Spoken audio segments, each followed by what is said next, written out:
ఈ రోజు తన దగ్గర వేసుకోవడానికి బోల్డ్ అన్ని షోస్ ఉన్నాయట. కానీ ఎప్పుడు అలా ఉండేది కాదు పరిస్థితి. తనకి 5 ఏళ్ళ వయసు అప్పుడు వాళ్ళ నాన్నగారు చనిపోయారట. సో ఇంట్లో కొంచెం కష్టంగా ఉండేది, డబ్బులు కాస్త తక్కువ ఉండేవిట. స్పోర్ట్ ఆడడం మొదలు పెట్టాడు. ఒక రోజు వాళ్ళ అమ్మతో కలిసి ఒక స్పోర్ట్ షాప్ వెళ్తే అక్కడ ఒక షూస్ చూశాడు, నచ్చాయి. అది తీసుకున్నాం అంటే వాళ్ళ అమ్మగారి దగ్గర డబ్బులు సరిపోలేట. తన మొహం చూసి అర్థం చేసుకుని ఆ పిల్లాడు అన్నట్ట, అమ్మా ఒకరోజు ఆ షూస్ నేను కొనుక్కుంటాను అని.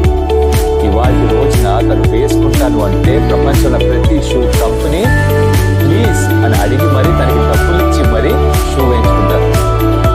జస్ప్రీత్ బుమ్రా ఆ జస్ప్రీత్ బుమ్రా ఈ క్వాలిఫైర్లో ఆడబోతున్నాడు. Is going to be the player watch out for.